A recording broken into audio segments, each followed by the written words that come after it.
formula for the weekend for the Black and Chrome is of one word, and that word is vengeance. We have a personal vendetta. We have a grudge to be settled underground. We'll find out who gets more attention and is more relevant. And we'll also see what happens when you play with something and throw it away and it comes back to bite you in the ass.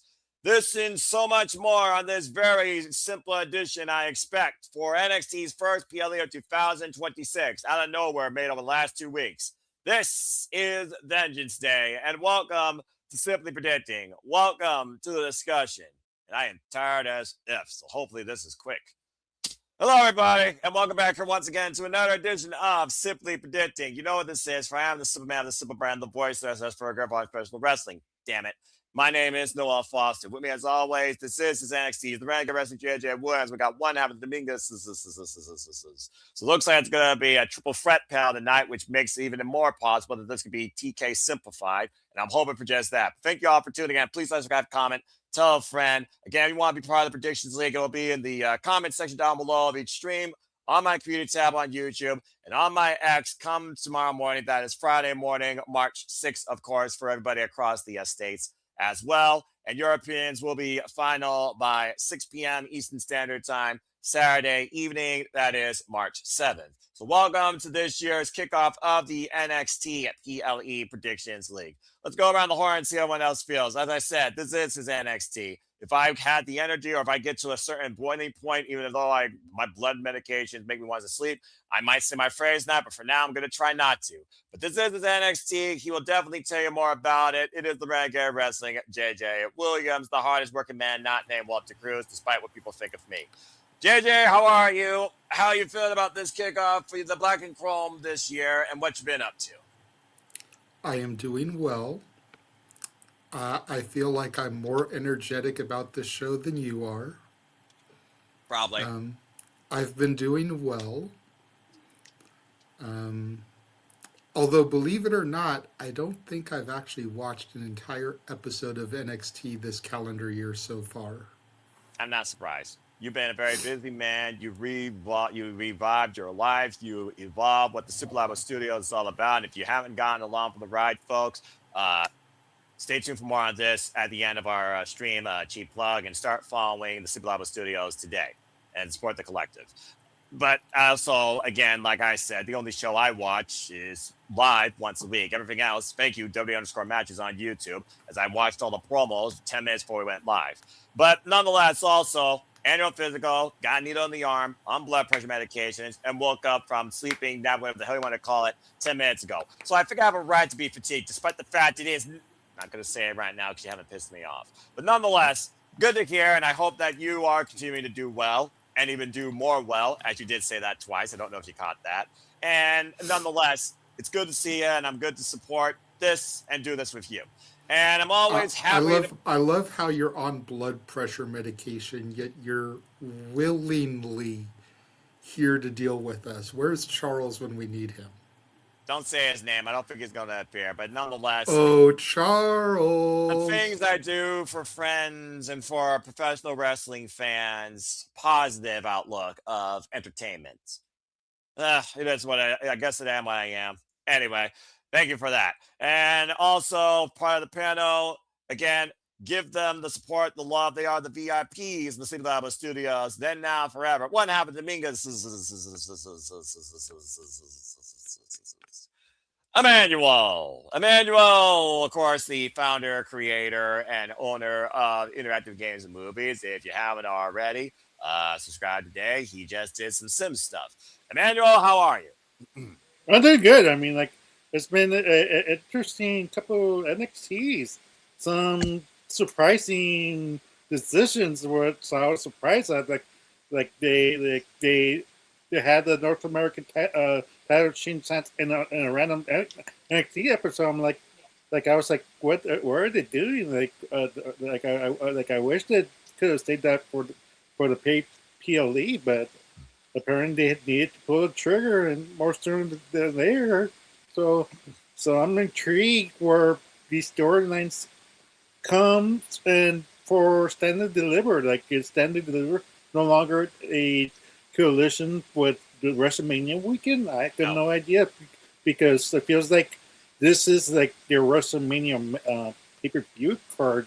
To be honest, so now it makes me wonder what the future of then what the standard deliver mean for NXT as as a future pay per view card.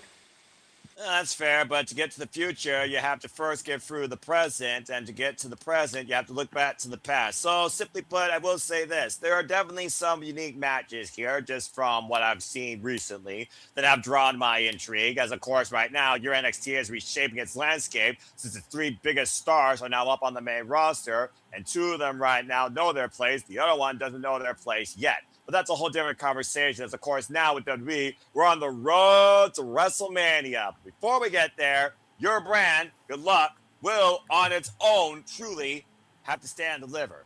But much to Manuel's point, yeah, Vengeance Day, a weird show. Used to be like the Valentine's Day weekend tradition, but I guess Vengeance is in March, despite the fact March is the month of luck. Luck, vengeance. I don't know if they can coexist, but it is what it is in the WWE calendar year. Without further ado, good to see City, Super Level Studios, family, viewers, panelists, predictioners, NXT faithful, the then, the now, influencers, fans, debaters. Let's get right into it. And again, folks, it'll be me and Walter Cruz on the call. So at least you got a commentary team with more brains and chemistry and energy than Vic Joseph and Booker T. Then again, Walter's questionable. Nonetheless, it is Oh Vengeance yeah, Day. man. Damn it.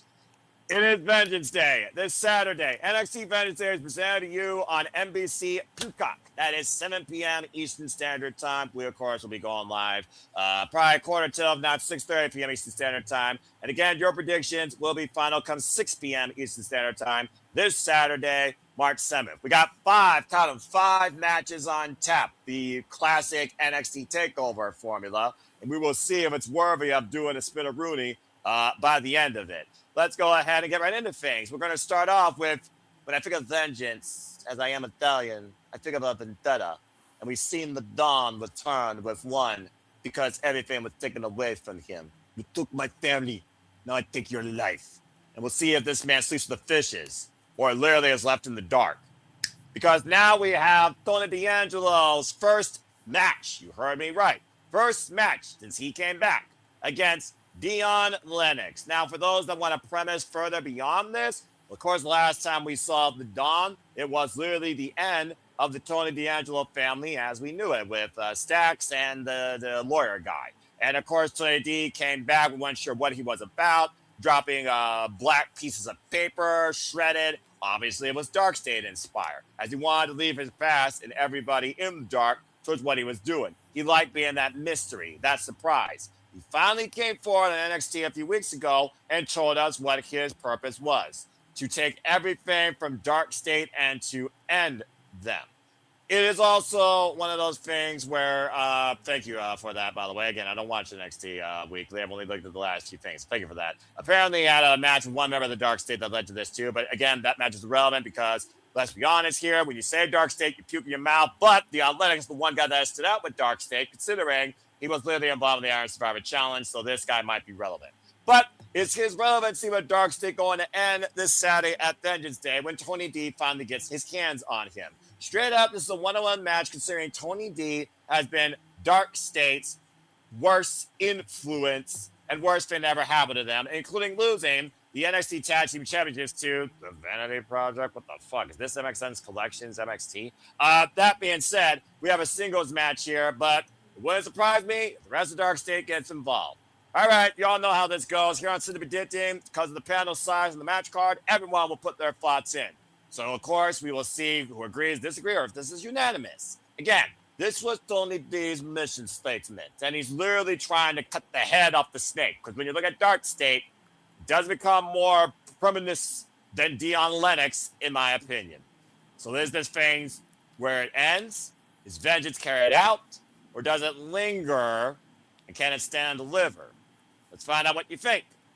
Emmanuel, I will start with you. We're going to go counterclockwise this time. So, Emmanuel, what do you think about this singles match? You got the Dom, you have Dark State putting him back in the dark for the time being.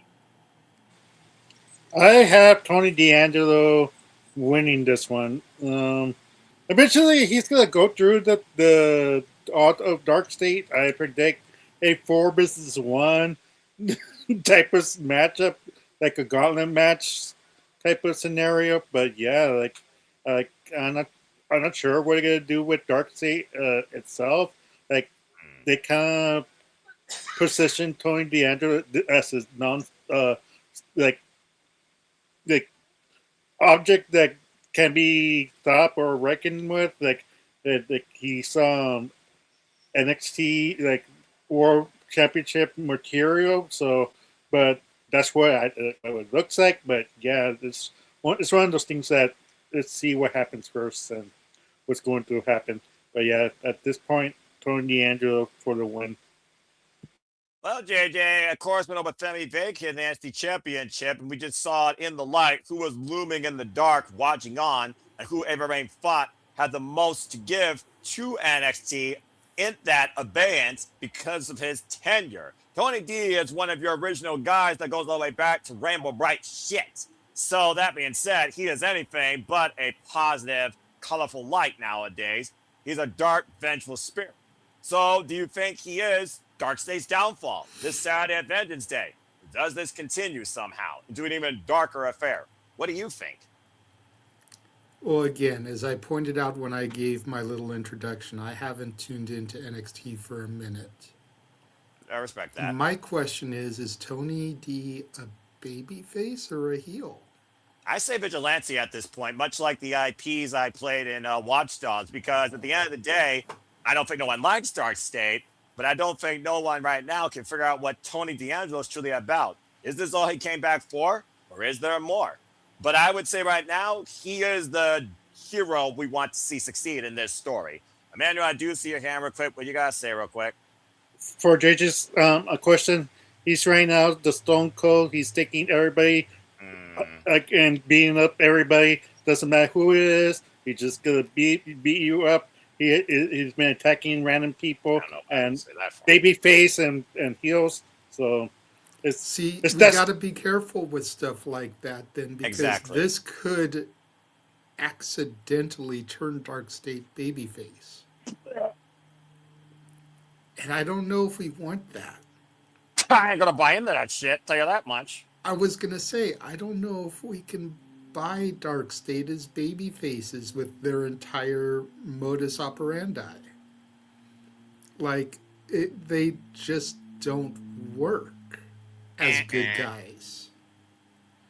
I get the whole dark vigilante thing. I mean, hello, I have the Dark Knight on my shoulder. Why you think I said vigilante in the first place, bruv? Continue. So I totally get that, but Tony D needs to decide if he's going to go after the good guys or the bad guys.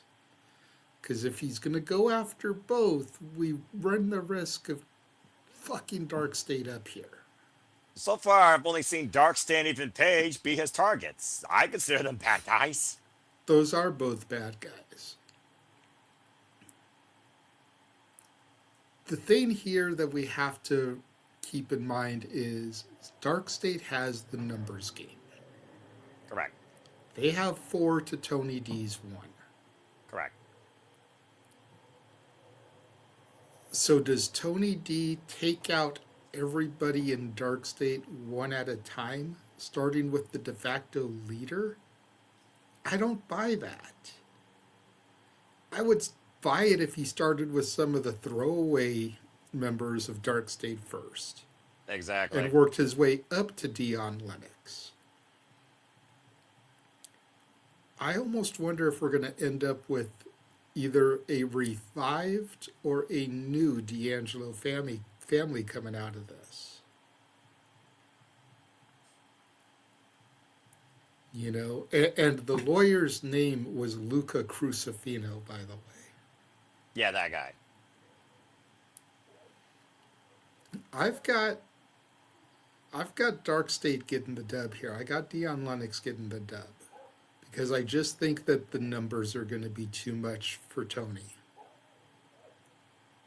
It doesn't happen often, JJ, as you put me at the split. And again, shout out to City by the Bay. Appreciate your thoughts. If we have time, we might talk about that a little bit more because you could probably give a little bit more about the NXT roster right now that's in a reset mode. But as far as this, most women, keep it simple. That being said, I have to agree with you. Like I said, he's trying to go after the proverbial head of the four-headed snake. And it's going to be four heads because, again, Tony D cost them the tag team championships to MXN Collections NXT. It's just one of those things right now until I truly see weakness in the numbers game by Dark State. Tony D's not enough. And I don't think beating the one with the most character, presentation, exposure, growth, and overall probably awareness next to the audience is the way to go out the gate. You're talking about some Cutler guy that's more forgotten than the one from the Forgotten Son. All right, then. But nonetheless, it's just one of those things right now where I look at Dion Lennox. Is he leader? Is he wild card? Because he's definitely a hothead. But I just don't think that Tony D right now gets his vengeance all at Vengeance Day. At the end of the day, Vengeance is not about a win, I think, for Tony D. It's payback. And of course, they can't use payback. That's a main level WPLE thing, and I don't know if that's ever coming back. So right now, I agree with you. I do think Dion Lennox is going to win, but I think he's going to win by DQ. Because much to your point, I think it's going to be the numbers game, but Tony D is going to try and stop them. Rep loses control, but Tony D throws the first shot, doesn't know what to do. Somehow Dion Lennox declared the winner because of rage, because he uses a weapon on his opponent. So I'm going with Dion Lennox via DQ. Dion Lennox. And I'm going to, before you move on, I'm going to ask politely that you put some respect on the Vanity Project's name. They are deserving of some respect. At least they don't lose matches in a minute, like some inspiring acts. Well, you don't know the whole story behind that unless you remember what they did in WWE with them, so I'll leave that alone because I'm just waiting for the moment. But that's a whole different conversation. If y'all don't know, AEW. And stay tuned next week when we cover AEW Revolution on City Dating. Ahead of me going to the pay-per-view live. Have fun. Ahead of a date and time to be determined as I look at other people's schedules that truly are all elite fans with passion and interest like me. All right. That being said, we got two Dions, but I have a DQ situation, and we got a Tony D. So we'll see if the Don delivers for Emmanuel out the gate in simply predicting. All right. Good job. Let's go ahead. Yes, I see your hand. Don't be surprised. No, it could be the other way around. Like DQ from Dark State because they ambushed Tony D and you know that's what causes the win for Tony. That's fair.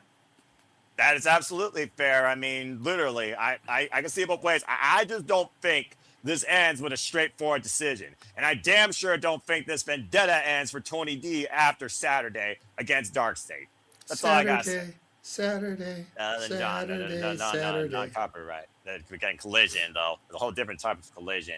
Speaking of collisions, this card gives us 3 women's collisions, as the women will certainly carry the show before the main event, if you believe what I mean. So, that being said, we're going to take things underground because he's not here, but I'll do it for him. Because Mamacita, Lola Vice, who is undefeated in underground matches, 3-0, by the way. She goes one-on-one with a compromised hand, and she can risk definite injury if she's not careful, against Kalani Jordan. So let's see if her can KO one half of the current AAA Mixed Tag Team Champions. This really has escalated over the last few weeks when you think about Kalani Jordan and Lola Vice's fallout. At one point, again, Kalani Jordan clearly injured Lola Vice's hand. She's also cost her match opportunities regarding championship contentions. Of course, the last time we saw Kalani Jordan on TV, she got the better of Lola Vice in a TV match by dubious means, using that injury to her advantage. They are currently 1-1 against each other this year alone. Remember, it was Kendall Gray that outlasted both Kalani Jordan and Lola Vice in the Iron Survivor Challenge, where this really started from. And remember how that freaking escalated when these two got in the ring with each other. So now we're going to remove the ropes, drop the lights, and go MMA style. And again, Lola Vice is undefeated in underground matches. She has been in 3 of them, but Kalani believes gymnastics can work here, and she's even trained with Shayna Baszler. With wins over Jada Parker, Shayna Baszler, and Natalia, not Natty, Natalia, does Lola Vice make it 4-0, or does her deliver a KO? Or, as she believes she can do, tap her out? That's a bold statement, Kalani Jordan. You best watch out. Let's go around and see what you all think. We're going to go a different order this time, and that means clockwise. So, JJ, Kalani Jordan, the her of him, who has been down here for a period of time, and Lola Vice has yet to win a championship in NXT and might literally risk further injury. What do you think about this underground match? Well, I fully expect this match to start the show. I also agree about that. Traditionally, Underground has been main events, but you're not going to put this over the NXT Championship match. So No. you start the show with it, match ends, then you can put the ropes up for the rest of the show. Exactly. While WWE shows a video package. There's some dumb nonsense for 5 damn minutes. Anyway, continue. I've got Lola here. You keep her string alive. Primarily because she's undefeated in the Underground. Everyone's got to lose at some point. I'll give you that, but I think the fact that she hasn't won any championships, this is like the Undertaker's streak at WrestleMania. Yes, eventually that came to an end, and we don't agree with the way it came to an end, a lot of us. But this only puts her at 4-0, not 22-0. Correct. So we've got some time. But I think the Underground is going to be akin to Undertaker's streak for Lola. And I think she'll be moved up to the main roster before she can lose the Underground streak. So you We've think also that... got to keep in mind, Go ahead. and correct me if I'm wrong, but in the Underground matches, aren't they usually allowed a corner person? That is correct. So Mr. Iguana will probably be nearby with Layeska. Kilani's pretty much pissed off the entire locker room. Yes. Who's going to have her back?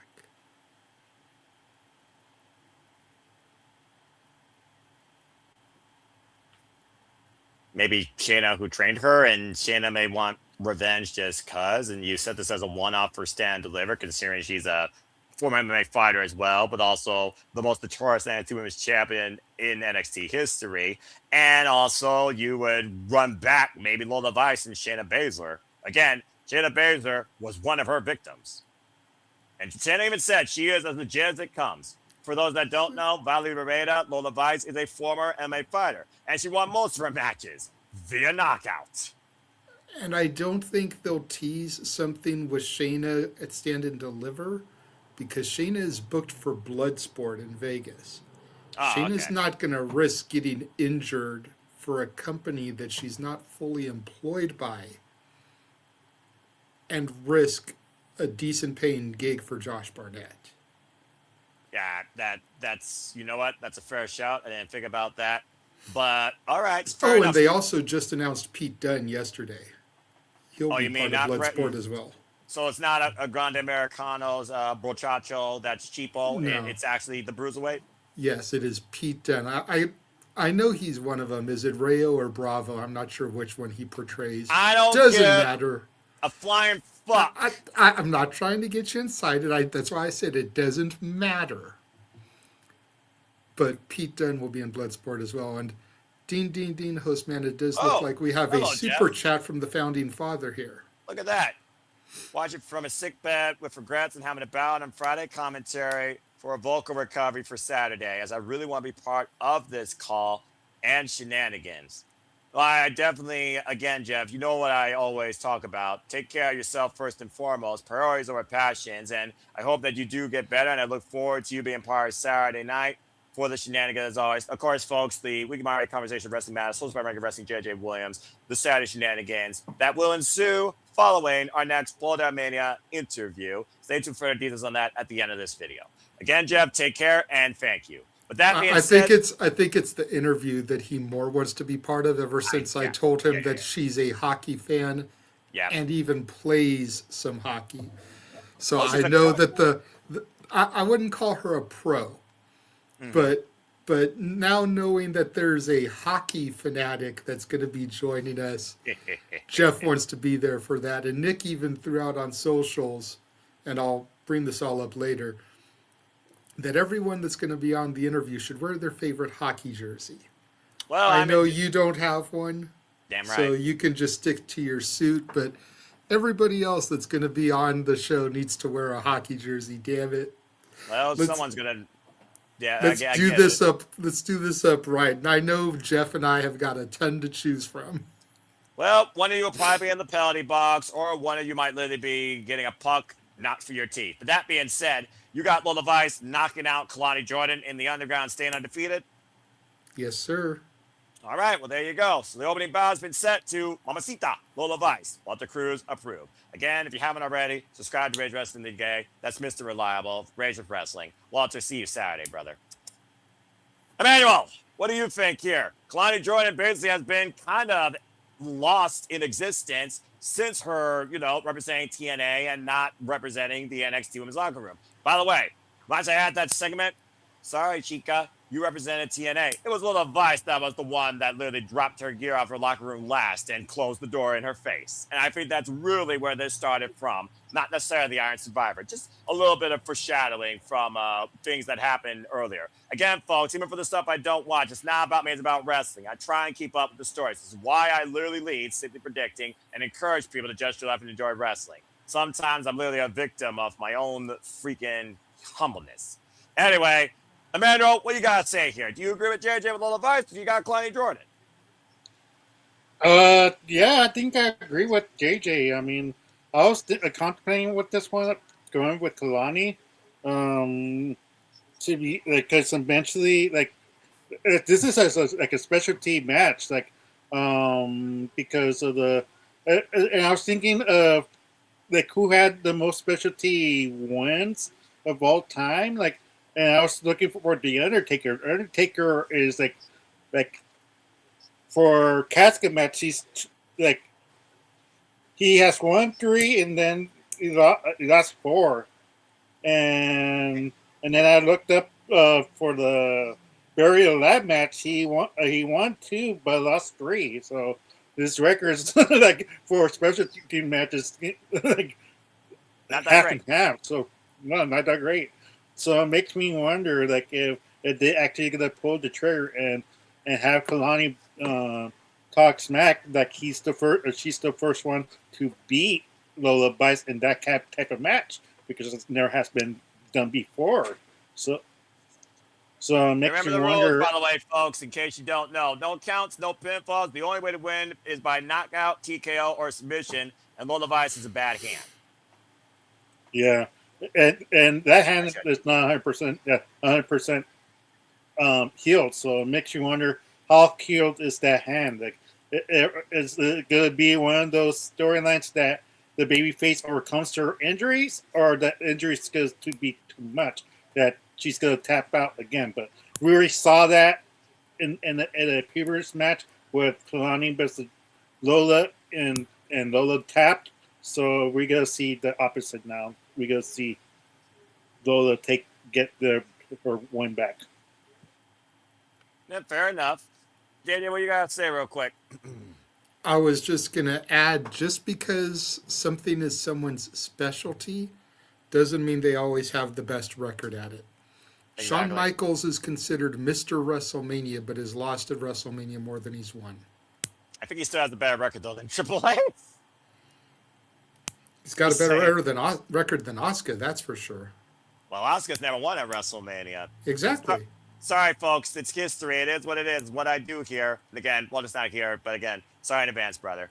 All right. So that being said, Mama Michael Cole Sita, has a better record than Shawn Michaels. that is such an embarrassment to the marquee of WrestleMania, where AJ Styles even said that it's not as big as it used to be, and that is for both things, accurate and accurate. All right. With that being said, Mamacita, Mamacita. Mamacita. I think Lola Vice right now is the one to own the underground for the time being, much to JJ's point. The last underground match, ironically enough, was Deadline, if you all remember that. It's just one of those things right now, even with a bad hand. And Kalani Jordan, this is not her world. Gymnastics doesn't beat a former MMA fighter, in my opinion. I just don't see a means for her to win here. And with how personal this got, and with the point that she's trying to injure Lola Vice is going to knock her the fuck out. If Lola Vice is not going to win a championship anytime soon, especially after numerous occasions, at least give her this, in my opinion, because I do think there is more stock in her than in Kalani Jordan right now in the WWE landscape or ecosystem. So I got Lola Vice as well, staying undefeated in the underground 4-0, and I think she is going to somehow, with her right hand, knock her the fuck out. I got Lola. All right, and as far as that goes with the idea of the NXT Women's Championship, I guess the interim GM, Robert Stone, is going to have an announcement regarding that. Does anyone want to guess anything besides Triple Threat with Soruka and freaking sorry after both women snatched each other's souls?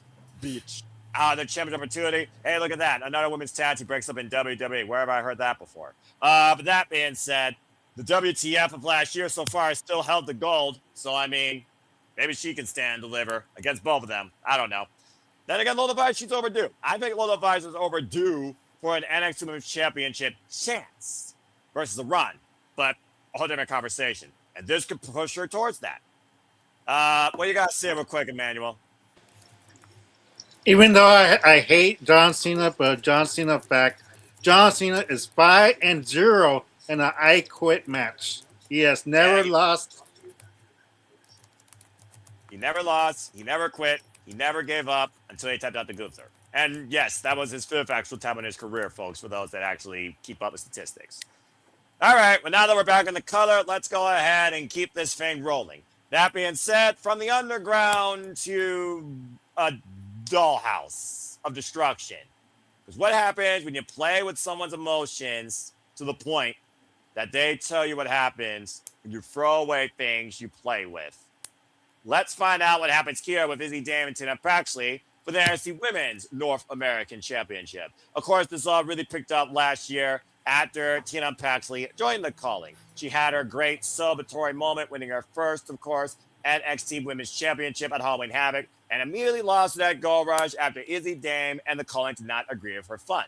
Things further escalated with these two, of course, at a deadline where they had a one-on-one match, and of course, Izzy Dame played on Tina Paxley's emotions, saying that she is unlovable. Damn. That being said, Izzy Dame also shocked the hell out of us when not only she won the NXT Women's North American Championship from Thea Hale, of course, after losing to Tatum Paxley that night. While Tatum Paxley may have got the better of Izzy Dame in the calling that night, it was Izzy Dame that got the golden opportunity and seized the prize. So now Tatum Paxley, who has literally been the calling's undoing, is looking to take everything from Izzy Dame and send a real painful message in who she actually is, saying that she has found who she is. This is the real Tatum Paxley. What the fuck does that mean? You tell me. Does she go carry? Do we get a new champion? Or is it once again, game over? Let's go around the horn and see what y'all think about this match. It's super easy here because I got three people, so we're just going to keep turning the clock the opposite way, which means Emmanuel kicks things off. Emmanuel, what do you have to say real quick here regarding this match for the NXT Women's North American Championship? Might I add, folks, this is Izzy Dame's first defense. Last champion went 0D. I wonder if this one could. What do you got to say, Emmanuel? Do you got a new NXT Women's North American Champion?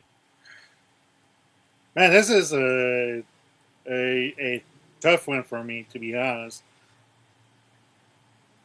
Izzy Dane really hasn't done much with that title,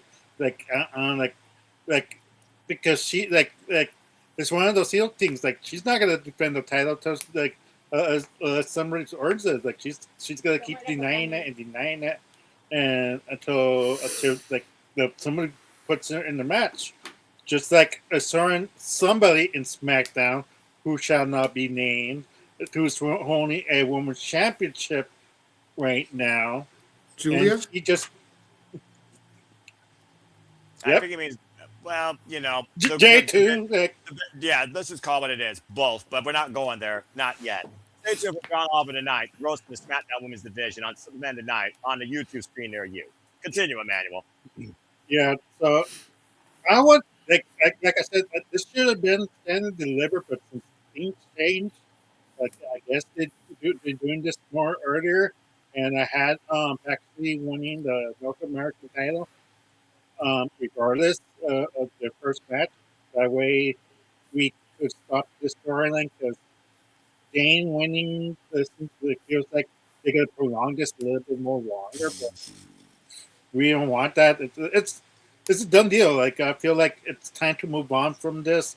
AZ just is a traditional champion, and she had a good run. And let's see what Tatum does as a babyface, and because there's a lot of heels that could face right now easy, like a Mariah May, Kalani Jordan, if she wants to go through that venture again, like a Zarya. Like there's a lot of opponents that Easy Dane, like Tatum Paxley could face. Tatum, I mean, Easy doesn't have as much options, to be honest, as babyface. Let's take the push at DL, but uh, they gave DL a North American title, but By mistake. yeah, yeah, it's a possibility still. It's no longer a mistake now. They actually give it to her because she earned the title. But other than that, I don't see other matches that Easy could have. So I kept Tatum Paxley for the win. Ironically enough, Tam Paxley was the one that gave Lola Vice her last chance at the NXT Women's Championship. So I also do see what you mean. Shout out, by the way, to our Canadian friend, Ash. Subscribe to Bad for Wrestling. Check out me and her, the Baddie Bracket Breakdown. That's the appropriate name, folks. At Bad for Wrestling. Thank you for those that tuned in. All right, Gato, stay tuned. We cover the New Japan Cup final and outlook, etc. And she says Paxley and Dave could be good. I love Paxley. I love her creepy doll vibes. Of course you do. She's the living Wednesday Addams of this NXT roster. All right. Well, that being said, you got Tam Paxley coming, the new NXT Women's North American Champion. Well, JJ, you talk about all the time. Some of the greatest acts in wrestling, they go in threes, if not most stories. And both women are 1-1 against each other. Their initial first time one-on-one, of course, is Dame, praying her emotions. The other time, though, got the bear of her at New Year's Evil. Now we got the NXT Women's North American Championship and Tam Paxley showing us exactly who she is, but also proving Izzy Dame, I don't need to be loved. I just have to beat you because you just need to know what my pain feels like and what happens when you throw away things you play with. Personal vendetta, again, the story of revenge on Vengeance Day. Is this Tam Paxley's vengeance and her first women's NXT North American Championship? Do you agree with Emmanuel? Before I give my thoughts here, if WWE brass does not reach out to Sarah McLachlan for use of the song "When She Loved Me," I'ma be so mad, because the whole analogy of a doll being thrown out is Jesse's story. And you throw that underneath a video highlight package of Tatum and Izzy becoming best friends, Tatum winning the championship, the Colleen turning on her, and Dave Meltzer would give the video package 8.5 stars. I gave it 0. I'm not a Disney fan. You're not getting no emotion out of me. Nice try. And shout out to Arlene Dominguez that's officially joining in. As of course, we love and appreciate her. Thank you so much. We'll go to you after JJ. That being said, stop trying to turn W into Disney and making me hate it even more. That being said, well, look, JJ. they're on ESPN. ESPN is owned by Disney. I'm just saying. Jeff in the chat room talked about loading up Disney Plus and being able to see Hulk Hogan, because he's in the Then Now Forever segments, in the same place that he can see Mickey the Mouse. I hate this world. I'm just saying. All right. That being But said, from but video but choreography to wrestling. and you can sit here and you can talk about your disdain for Disney all you want. Number one, Toy Story is Pixar. And number That's two, still when Disney. once you were a wee lad, I know you watched Toy Story. So don't even sit here and try to convince me that you don't know what I'm talking about One, and I that know it what you're wouldn't talking. work. One, I know what you're talking about. Two, I know it worked. Three, I wouldn't give a fuck. Now continue. You'd pop. I think deep down inside you'd pop. But this needs to be the end of it, regardless of what happens. The only way I could see it not being the end is if it went to a time limit drop. But WWE doesn't really do time limits. No.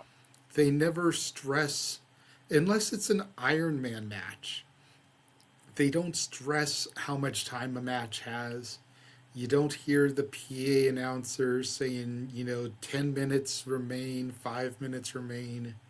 And that's not a dig at AEW, it's just something they do differently. So that's the only, double disqualification, double count out.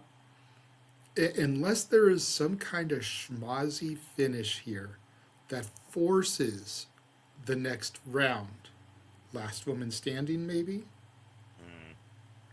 for stand and deliver, then this needs to be it. What sucks is that you've got Roadblock and then stand and deliver. So you've still got two more decent sized shows for this to get ran back on. And Roadblock is like the go home show to stand and deliver. So two big shows in a week. Because Roadblock is the 31st, and then stand and deliver is that Saturday. That's a brilliant strategy. Roadblock is a Tuesday special. So Fair enough. whatever is whatever. But we can't predict a schmozzy finish. So I'm going to say that Izzy leaves with the title. Because that's what we go for at the end of the day. I say Izzy leaves with the title. So you do have this thing going out possibly to a disqualification. Mm-hmm. Well, I mean, if she gets the real Tatum. Because at the end of the day, this has been one of the best rivalries in my NXT for the last 6 months. It deserves to be paid off at stand and deliver. One longer. So how do we get there? I got a couple of ideas, but I'll see your decision and match you, even though I don't play poker. Yeah, I agree. It's just one of those things right now where, again, the placement of this and the drive it right now feels like it's only going to escalate from here. So Tatum Paxley is going to prove to Izzy Dame that I'm the one in your head. I don't need to be necessarily loved by you, but I am lovable, and I know who I am. But I also get the fact that if she's inspired by Alexa Bliss didn't have her moment, then maybe this is her moment here. And like you talked about, maybe they do stand deliver. Hell, freaking Emmanuel talking about casket matches. These two might literally not stop until one of them is literally 6 feet under. It's just one of those things right now, looking at the show called Vengeance Day. Someone's vengeance, in my opinion, has to be carried out. And it's either going to happen in this match or it's going to happen in Tony D versus Dion Lennox. And based on how long this has gone, and it's their third act, I actually got Tam Paxley winning the championship. It's just one of those things right now, though, that I don't think Izzy Dame needs this title. She's done nothing with it. Jack Dilley, yes, she took the opportunity from Tam Paxley, who beat her that same night, but do I need to see Izzy Dame right now as the NXT Women's North American champion when her psychology as a heel has been the thing driving her forward in this storyline? No. So I'm actually going to wing it here after Tam Paxley shocked the F out of me at Halloween Havoc and says that she gets a moment here. I think it'd be nice for her to get the moment to stand deliver, but this show plays more on the premise of her character. So I'm going with Tam Paxley as she becomes the new champion. But I do think Izzy Dame's going to be dealing with a force she should not have played with or took likely. Emmanuel, I did see your hand. What you got to say real quick while Arlene figures out her stuff? Yeah, like right now, like I was gonna tell Jaden, like right now we haven't seen Tatum. Like I haven't seen the last 2 weeks of NXT, but we haven't seen Tatum on TV at all. So we might see like how Undertaker how he flew up for the casket when Yokozuna like in the Survivor Series type of match, like and I mean Royal Rumble type of match, and everybody gathered and beat up the Undertaker, and he revived himself to a new Undertaker. So we might see a new Tame Pax League for this. Well, fair enough. Well, that being said, let's get a new Arlene mindset out of this, considering she is here as an observer, not a participant. So way less stress for her, and I appreciate that. But it's good to have Arlene Dominguez, of course, winner of the NXT League for 2024 here in 2026. Pure observer. Arlene, how are you? How you feel about Vengeance Day? And please give your thoughts to the Women's North American Championship. Because right now, it's 2 Tatums, 1 Izzy. What do you think? Um, since this is their third match, I would think like they're gonna give it to Tatum. But then I was hearing like what JJ was saying about maybe when waiting for NXT Stand and Deliver. But now that it's not part of the WrestleMania, I don't know if they might pull the trigger. But then like if Izzy goes into this one, what would be the next step for them, like in a Hell in a Cell match for the title? Or like where do you go from here, I feels like, like the storyline, like my brother said, has come to an end, but at the same time I feel like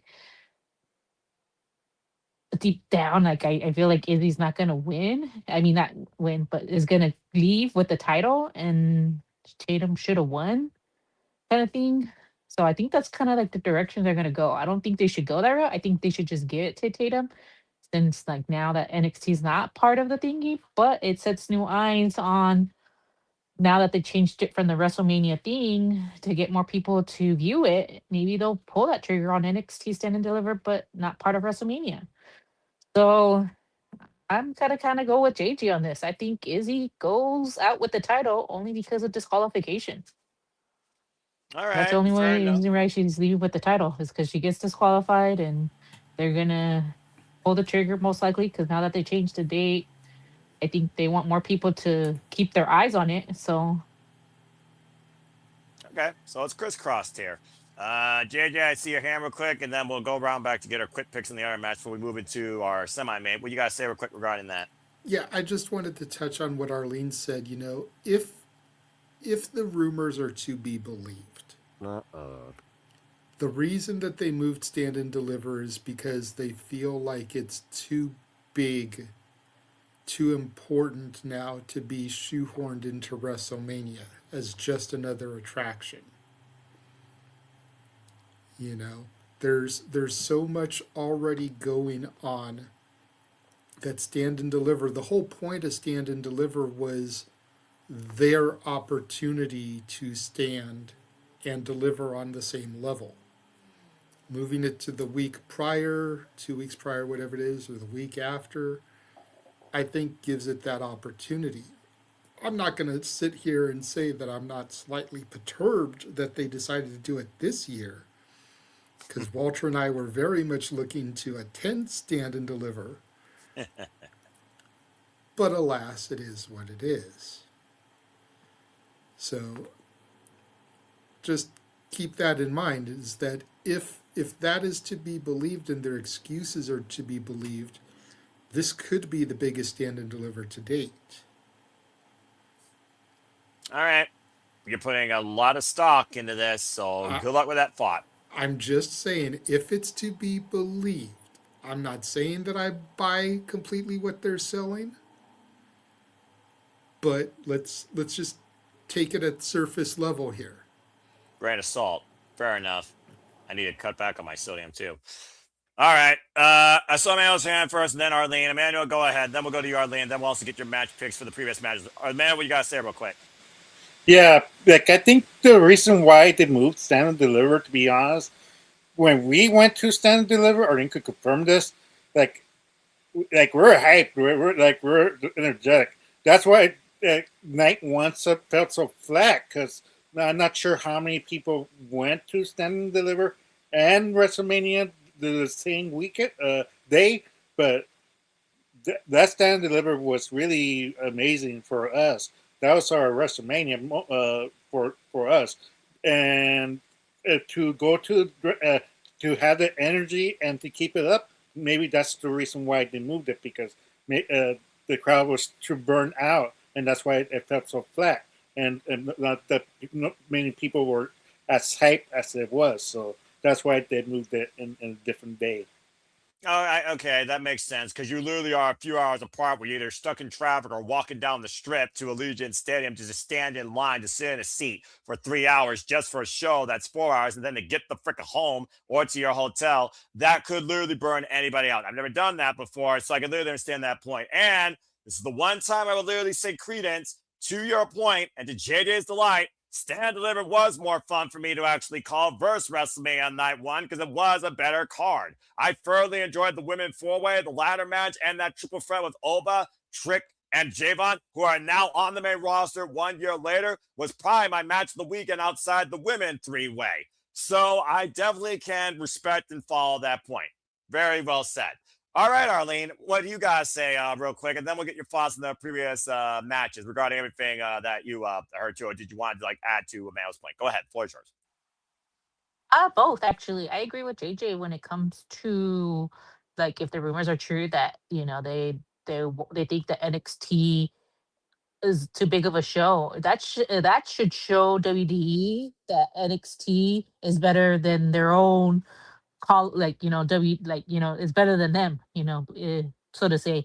I mean, NXT is supposed to be the step up to WWE. Now it's NXT making it seem like people should be going to NXT instead of WWE. The way NXT has been on fire, I don't with know if I get the like microphone last year, that based much on better. last year's, like my brother said, like that NXT was amazing. Like the crowd was in it. It was a sight to behold, and getting to see the main event and stuff, and it was great. And like my brother said, it was tiring because after that we had a meet and greet with Stone Cold, and we had to go all the way to the Westgate Hotel because that's where they like. Well, it's close to the Westgate. I forget What? the name of the convention. Oh, the Las Vegas Convention Center. So Mm-hmm. it's near that. So we had to drive all the way over there to go to the meet and greet, then have to drive back. It was like back and forth. It wasn't like the stadium was like near where they were having the meet and greets. So we were kind of crunching for time. So we barely made it in time to match one because we were stuck in traffic. Traffic was that Damn! bad in yeah, in Vegas, trying to get to the They got stadium. So 7 it's like, streets on each side of the strip, and you still get stuck in fucking traffic. yeah, so it was crazy, but like to me that like last year, like you said, Noah, NXT was more better that night than WWE, and that's saying a lot. That should open WWE's eyes that maybe they should do better with their matches. And based on the matches that they have so far, it's like, they need some work.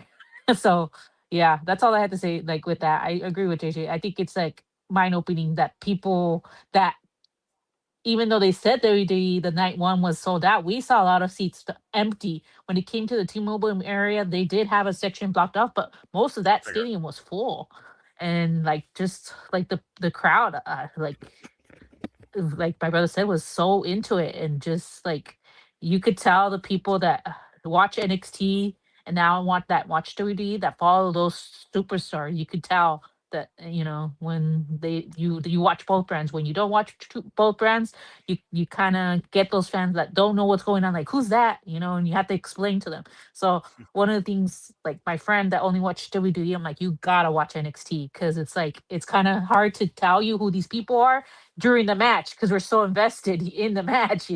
So That's my I okay. so Okay, fair enough. Well, also, you're both fucking crazy for doing all that. That's yeah. your fault and your own mentality. God bless y'all for surviving. Secondly, like I said, the black and gold, it was the standard of WWE for me as a fan. Black and chrome, not so much. But I will say that Stand and Deliver was personally my favorite thing of the entire WrestleMania weekend for WWE. And as far as right now, a year ago, where NXT is more of a similarity to a soft Timu poor fusion, Goku Vegeta, Monday Night Raw, and SmackDown. The Vengeance Day card versus Elimination Chamber and Royal Rumble right now has my investment more. So that says a lot so far for the start of this year. And the biggest reason for it is because I still have acts that I care about. And it also seems like they revitalized a lot of the talent roster here. These new names, take some used to. Again, I don't know where I'm going to go with that. But as far as NXT still being more than what the WWE roster is, don't know if I would go that far. But right now, this first period for NXT, it's already seems a little bit more intriguing to me than what WWE's done so far in this Chamber and Royal Rumble. Just saying. That being said, let's go ahead and get your quick picks real quick on these matches. You were fine. Quick picks real quick on these matches. You got Tony D carrying out Vengeance against Dion Lennox. You got Dion Lennox leaving him in the dark. I'm just curious. What did everybody pick? I heard my It brother's was, pick, but what did you and JJ pick? we picked Dion. Me too. You picked My Dion? brother's the only one going for Tony. I honestly feel like the story. If Tony wins this, it's like, where do you go with Tony after this? There has to be more to the story. Because after Hey, this, like after he wins Dion, like what do you do with him? Like what storyline do you stick him into? Like yeah, but Dion's the main one. If it would have been any other NXT person, I would agree with you. But like I said, like the fact that it's the main leader to Dark State, I feel like they're gonna give it to Dion because if it would have been the other three, sorry, I don't know their names, don't care. but if it would have been any of the other three, I'll be like, okay, for sure, Tony D'Angelo's gonna win this. But the fact that it's the main guy, and it seems like they're wanting to push Dion into the main title picture, I can see him actually winning this and having some say like, "Hey, get me into this title picture," and kind of getting him away from Dark State. I could see that going, and the fact that this to me points don't matter, so I could pick whoever I want. I'm I about could to be say, like, you're not even a league, so you're just a free spirit. Freaking I'm free a free birds on a spirit, so I scooter can over say here. whatever I want. I could be, my brother could be like, Arlie was wrong. Hey, I know I was wrong. This is why I'm not in it because now I don't have to worry about points anymore. I could say All right. whatever I want. I could pick whoever I want. I could change my Okay. pick. Okay. Pick whoever you want on this, and then we'll get back on schedule. Do you have Lola Vice, Kalani Jordan winning Underground? Lola Vice is undefeated. Oh, What did good. I heard my brother. Who did you guys all pick? We all picked Lola Vice unanimously. I think it's gonna be Can. What? I feel like the fact that keep mentioning the fact that she's never lost an underground match seems telling. And the fact that she went to Shayna, I feel like there has to be more to that story. And the fact that I feel Okay. like if Lola loses, she can actually rest the arm. Whereas if she wins, she's not gonna get a chance to recover from that arm injury. So this is a perfect opportunity for her to go away for a while she recovers from that arm injury, whether it's real or not. All right, fair enough. And that was Arlene Quick Picks, folks. Again, follow Arlene Dominguez is today for more on that. The Randy Orton to the John Cena. And that brings us up. Yes, JJ, I see your hand real quick before we resume. One, what was it that I said about Dion Lennox? The exact same shit. Thank you. You're welcome. Two, Noah brought it up when we were doing the prediction, but let's remember that Lola is half of the AAA Mixed Tag Champions. Rhea de Reyes is March 14th. It's a week from Saturday. See. So regardless of what happens here, she's probably going to be defending the titles with Mr. Iguana. I guarantee you she probably is. Just a matter against Scoop. And of course, Chelsea Green's still injured. Damn it. All right, man. I see your hand real quick before we get back I to pledge our allegiance to the hot mess. Yeah. Right. Yeah, Ernest is a secret member of the Chelsea Green clan. Well, we got Slayton A, Slayton Ash, Slayton Dat. All right, fair enough. She's got a hell of a freaking secret service, far more stronger than Mustafa Ali's. Continue, Manuel. But it makes me wonder because I haven't seen Triple A on the YouTube. It makes me wonder. It makes me want to see back. Is Lola actually selling her hand as well in the Triple A? If she's not, then that's some continuity that we're missing. there. Well, I mean, suffering and Ron's proved last year everything's a work. 6 or 7 mean be damned. Everything's been a work in wrestling since who knows when. Chelsea Green. So let the hot match, damn it. Schizophrenia. That's shirt. Don't believe in that. All right. Anyway, all right. Let's get back on task here, guys. We got 2 matches left. I knew y'all were gonna somehow at least make this into an hour. No. The place is dead for a reason. The answer is no. But is the answer Miss Parker or Miss Blick Monroe? And we'll see if your girl actually goes after the speed title, which, ironically enough, bleeds into this. And I do see Arlene's hand. And guess what, Arlene? Because you just arrived, you're first. Let's go ahead and talk about a match where it comes to who's more real, who requires more attention, who doesn't give a damn, and who brings more hell. Because you got Jada Parker versus Blake Monroe in a street fight. And boy, has this thing really heated up. Good Lord Almighty. All right, guys, so here we go. As we know, Blake Monroe, the glamour, as Mariah May died in a Hollywood ending last year.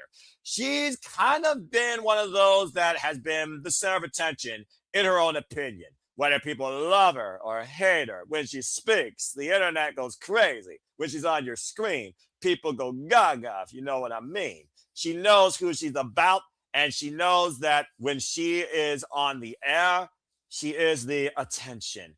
But Jada Parker is like, nah, you are not even real. You are just nothing more but a phony ass bitch. Damn. Which, of course, brought out the hell in the glamour. How could something so glamorous be so sinister? Well, you get a street fight out of it. This really picked up, of course, last year in December for the NXT Women's North American Championship in a triple threat, where at the time, the glamour, Blake Monroe defeated Jada Parker and Jordan Grace. Of course, Jada Parker took some time off. She came back, different look. She also cost, talking about via hell, she cost, who, by the way, was the one that beat the glamour for the NXT Women's North American Championship for a cup of coffee, but it still was a championship. And nonetheless, we just saw on Speed how friggin' drive-by hip attack, damn, friggin' eliminated Blake Monroe from the Speed tournament, as Via Hell beat her with about 2 minutes left and moves forward towards Fallon Henley's title, the speedometer sticker. Nonetheless, we saw what these two had to say, or I did, this past Tuesday on NXT. And after that slap to the face and that little pull-apart brawl, from red and white boots to pure black overalls, the woman from hell returns. So straight up, guys, does Jada Parker waste Blake Monroe, or does Blake Monroe make Jada Parker a statement in what she told? Let's go around the horn and see what y'all think towards this. And Arlene, you kick things off. It's a street fight with 2 of the biggest, egotistical, obnoxious, badass bitches of this NXT Women's roster. That's a mouthful and a half. What do you got to say regarding this? So you got winning this street fight. Not a cat fight, but a street fight. But these two are going to go ham on each other. Oh, I was just gonna bring up the fact that I forget who said it, but that what good came out of Chase U besides Mr. Chase, and I was like, damn, that's a burn to JJ. What about Thea Hale? But I forget who She's said it still the on one thing NXT. relevant. But nonetheless, no different But he conversation. didn't say they didn't say that though. But I thought I was like, damn, they forgot Thea Hale was part of Chase U. But anyways, Well, maybe that's for the beside the point. best. Continue. But besides that, I think this is one of the matches that like I would go back and forth. This would probably be one of the ones that I would change probably when the day of. But Fair. looking at the card, I feel like who needs it more? And honestly, I think the person that needs to win more is Blake Monroe over Jada Parker. So I'm gonna go with Blake Monroe to win this match. I think she needs it more. Jada Parker could take the loss. I feel like All right. Blake, especially with her whole thing with Dia Hill and everything like that, I feel like she needs it more. Because if she loses, I mean, I feel like where you go from here with her. Whereas Jada Parker, she could just like if she lost, she could still attack her and then she can win that one. But I feel like if Jada were to win, I feel like where do you go with Blake after this?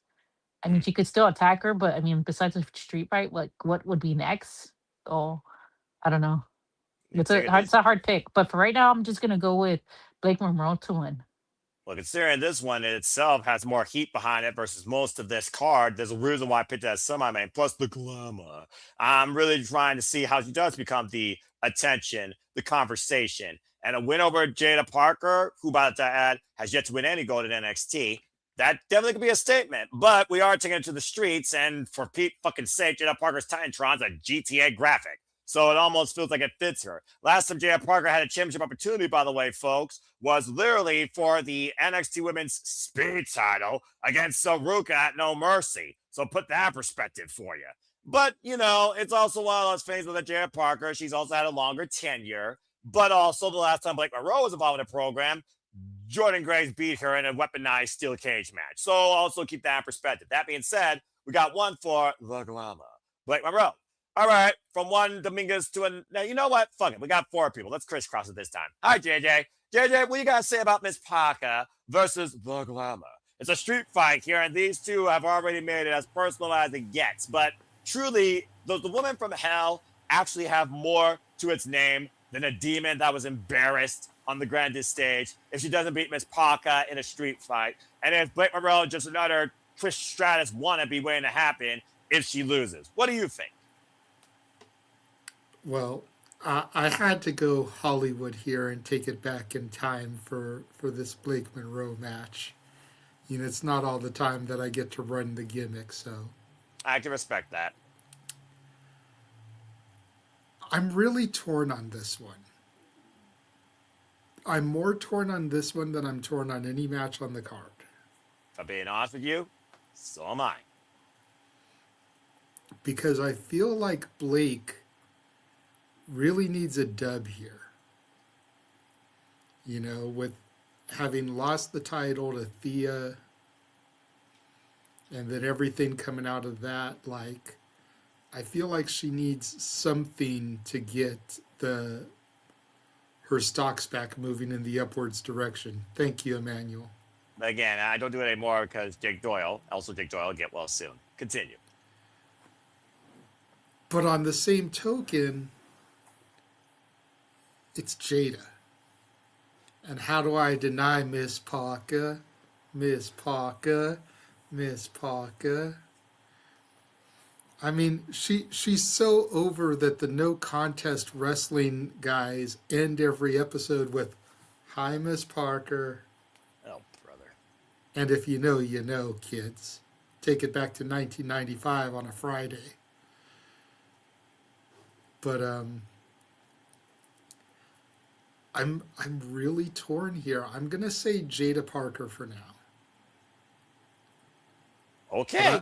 But I reserve the right to change my pick, and I know forms aren't set until 6 o'clock Eastern, 3 Pacific, whatever on Saturday. So I got time. Yes, you do. I don't even think I've submitted my picks yet. So That's because I haven't made. That's because I personally didn't make the form yet until this forum was completed, and it will be available literally come the morning. All right. That being said, we got 1 and 1. We got Jada Parker and the Glamour, Blake Monroe. Well, that being said, hi, Emmanuel. The last time these two went 1-on-1, let's not forget we went with a double count out and a hip tonic through the fucking barricade where these two almost destroyed the NXT stage. So that's how personal this really has gotten. That being said, Emmanuel, where do you stand? Do you stand with your sister? Or do you stand with your Emmanuel card playing brother? Freaking Kaiba boy. To Yuki at this point, or Joey Wheeler. You decide, folks. Go ahead, Emmanuel. What's your pick towards this? You break the tie for the time being. I know, right? Yeah, I mean, they both kind of need to win right now. In this state, the NXT careers, if Jada Parker loses, it's where does she go from here? She has the crowd behind her. Is she still gonna get the same reaction? Is she the Daniel Bryan of the NXT right now? That it doesn't matter if she wins or loses. They're gonna cheer for her no matter what type of situation. That's fair.